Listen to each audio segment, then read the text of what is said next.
샬롬, 샬롬. 네, 부활의 심령으로 삽시다. 한 분들이 삽시다. 부활의 심령으로 삽시다. 네, 오늘 말씀 나사렛 사람 예수라는 제목으로 저와 여러분 모두 다 은혜 되는 시간 됐으면 좋겠습니다. 나사렛 사람 예수입니다. 영국에 한 종신형을 선고받은 여인이 있습니다. 영국에 무슨 중형을 지었는지 하여튼 종신을 받았습니다.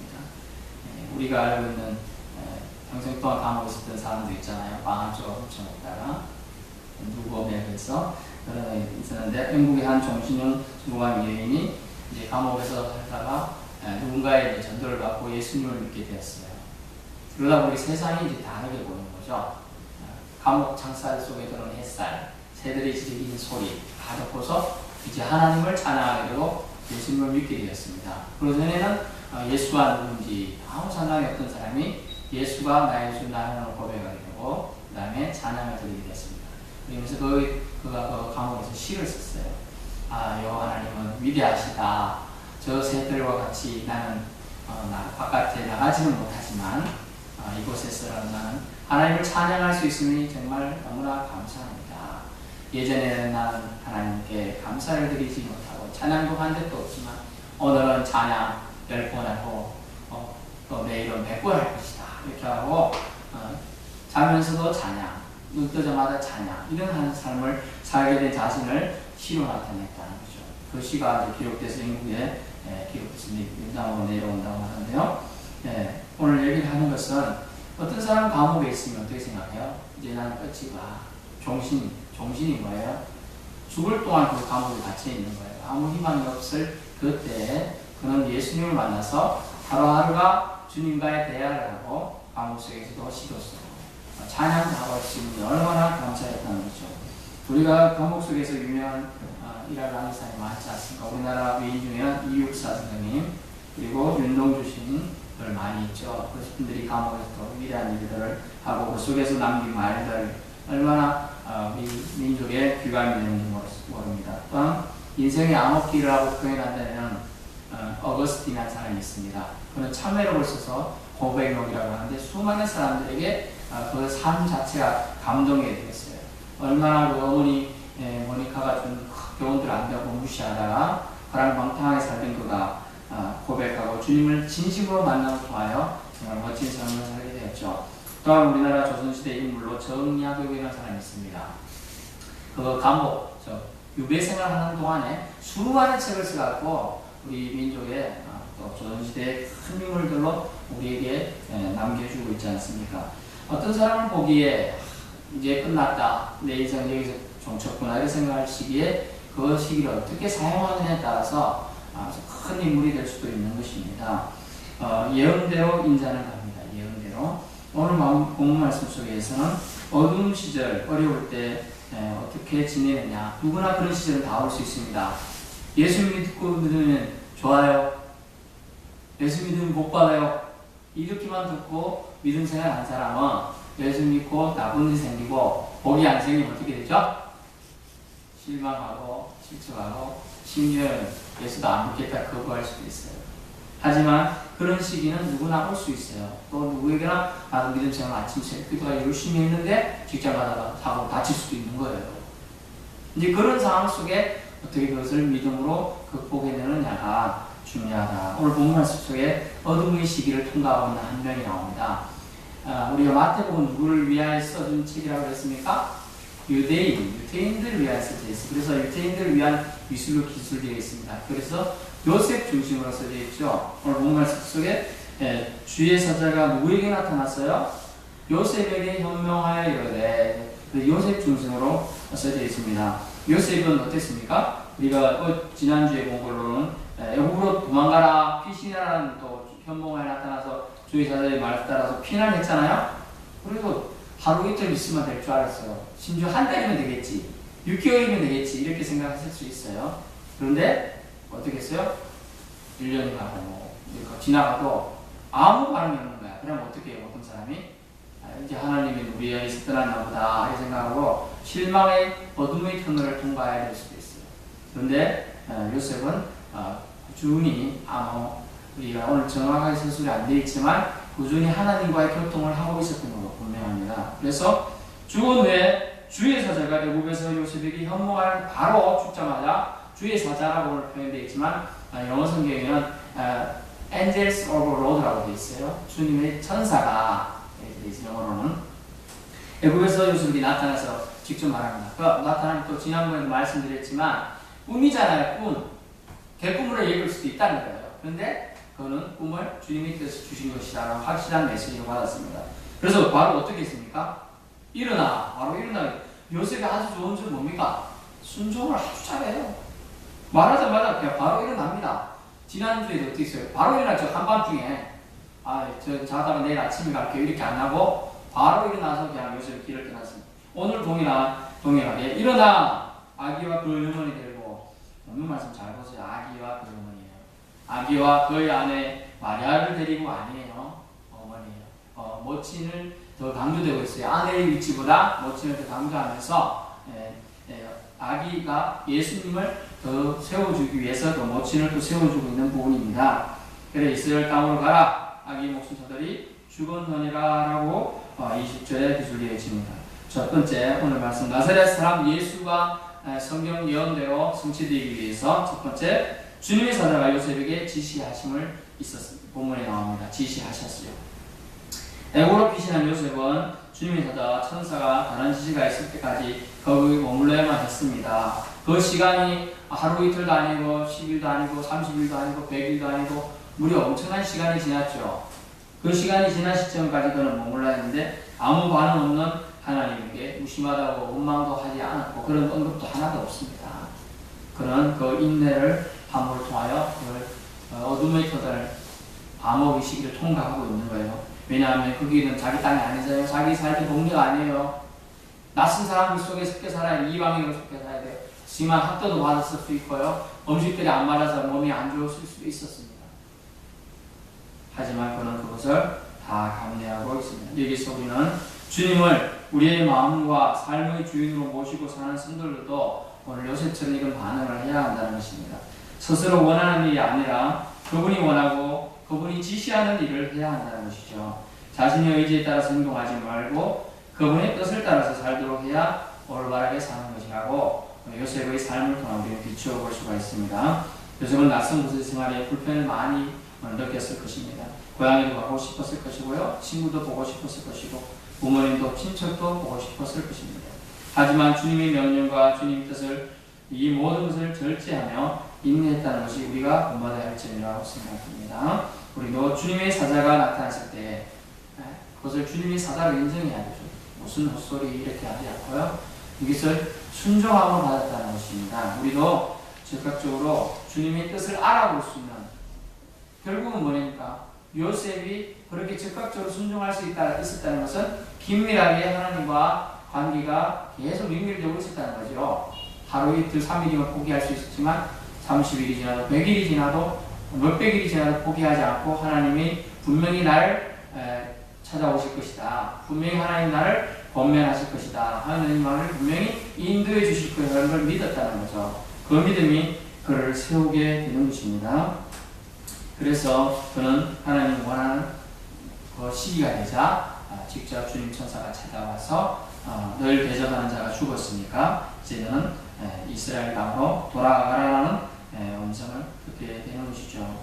헤롯이 죽은 후에 주님의 사자가 나타나서 그를 갈 방향을 줬어요. 근데 분명히 꼭 20절에 이스라엘 땅으로 가라 가지고 있죠. 가라. 이스라엘 땅도 한두 개입니까?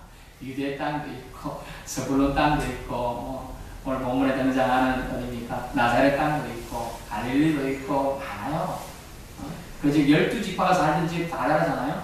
베냐민 땅도 다 달라요. 그런데도 그냥 이스라엘 땅으로 가라 이 정도밖에 안 했습니다. 그러면 어떻게 해야 돼요?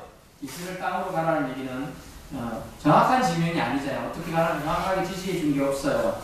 그런데 가라고 했습니다. 그래도 순종해 가는 거예요. 하나님께서 구체적으로 지시해 줄 걸 믿었다는 거죠. 어떻게 보면. 자, 어떻게 지시해 줘 볼까요? 아기의 목숨자들이 죽었다고 했습니다.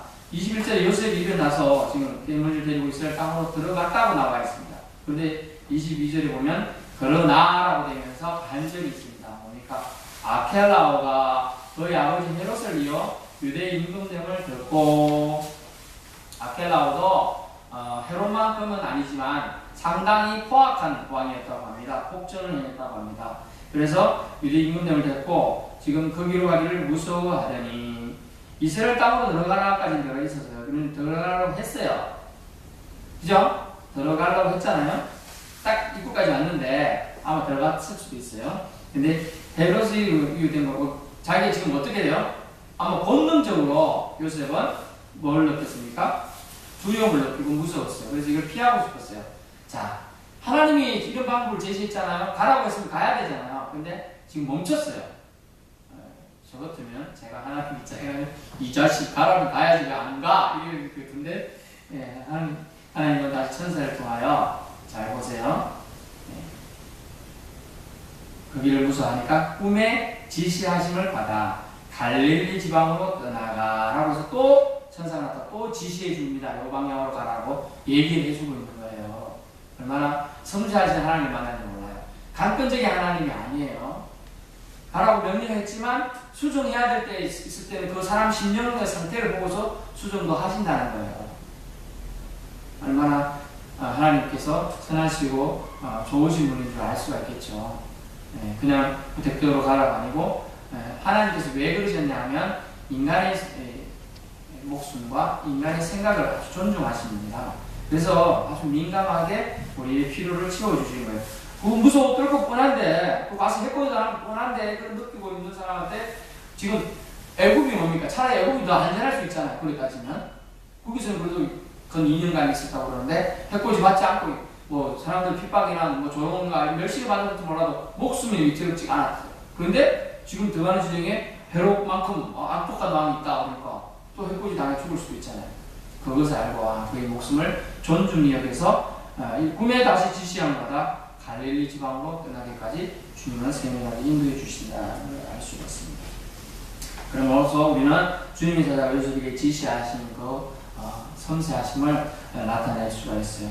하나님은 어떤 계획을 함에 있어서 인간, 특히 하나님이 사랑하는 자들에게 합력하여 선을 이루게 하시기 위해서 자신이 계획도 약간은 수정하신다는 걸 본 말씀 속에서 알 수가 있겠습니다. 또 두 번째 오늘 본 말씀이 나타나는 것은 제목이 나사렛 사람 예수입니다.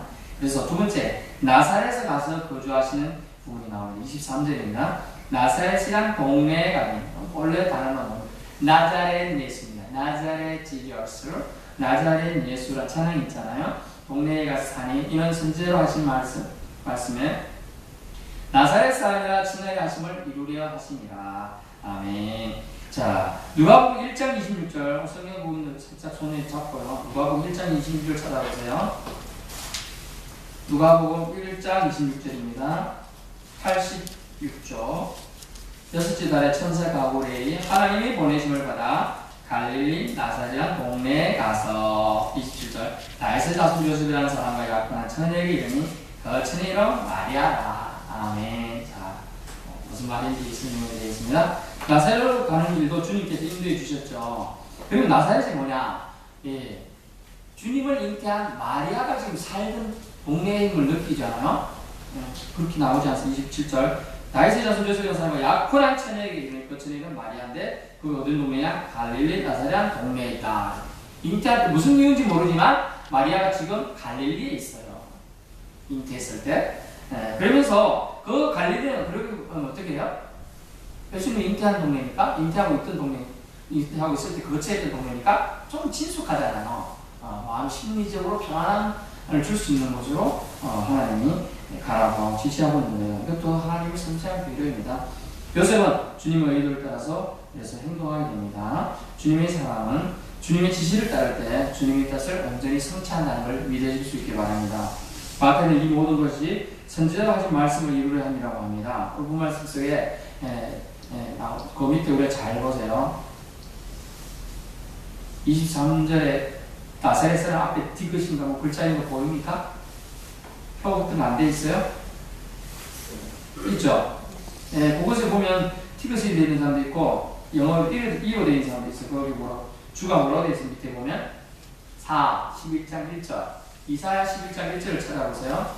이사야 11장 1절에 보면 갈릴리 나사렛 사람이라는 게 지명이 통하여 그가 어떻게 될 건지 나타내주는 예표가 있습니다. 이사야 11장 1절.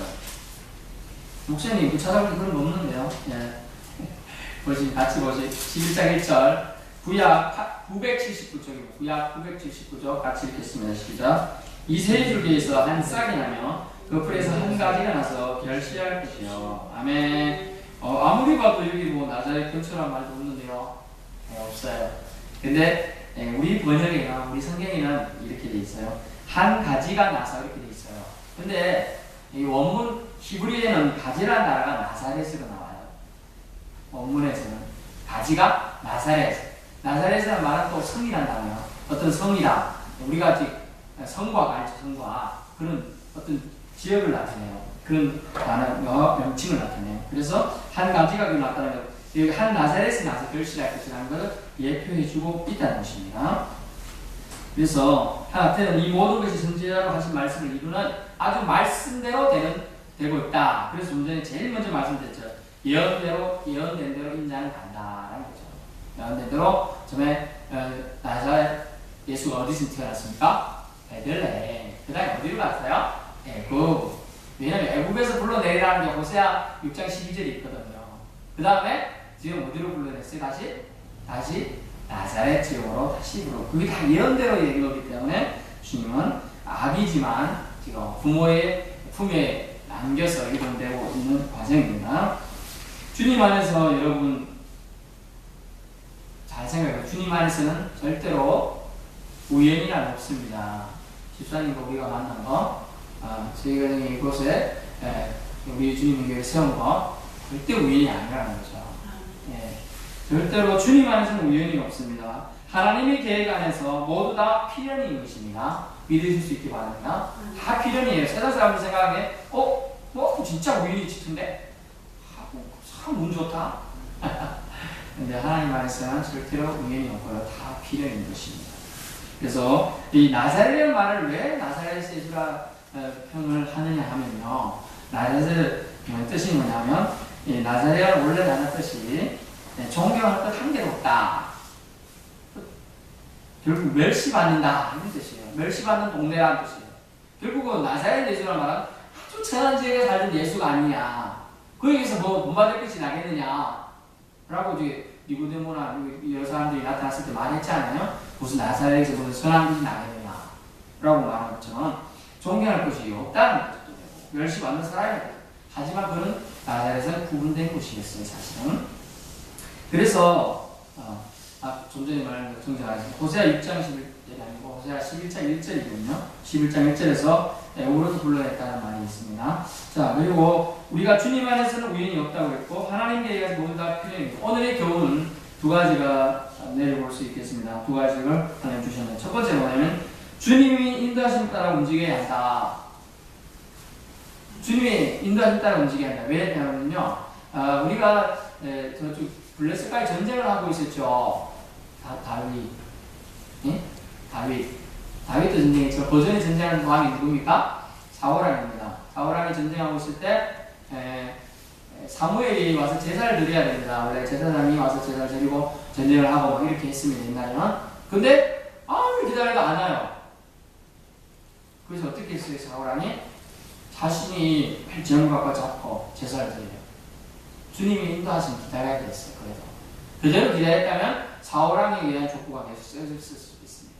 그러나 그는 기다리지 못하고 자기 방식으로 제사를 했습니다. 결국은 우리가 카인과 아벨의 큰 그 차이점이 뭡니까?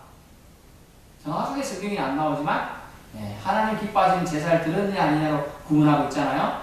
그리고선 하나님의 인도하심 따라서 제사를 드려야 된다는 거예요. 제사도 하나님 기뻐하시는 제사를 드려야 한다는 거예요. 그리고 오늘 요셉이 정말 이렇게 주님의 아버지로서 주님을 키우는 일을 정확하게 감당해낸 것은 요셉의 순종함인데요. 그 요셉의 순종함은 뭡니까? 주님의 인도하심을 기꺼이 잘 받아들였다는 거예요. 자기 자아가 내세워서 이렇게 가고 싶다 이렇게 주장하고 강하고 버티고 간 거 아니고 인도하심을 위해서 기다리고 있었어요. 그리고 그것이 끊이고 안 되면 계속 멈춰 있었어요. 그러니까 주님이 지시하심을 따라 더 세밀하게 지시해서 가게 되는 거죠. 그래서 우리도 지금 명확하게 앞이 보이면 갈 길을 밝히고 발길 보여주시면 그냥 가면 되잖아요.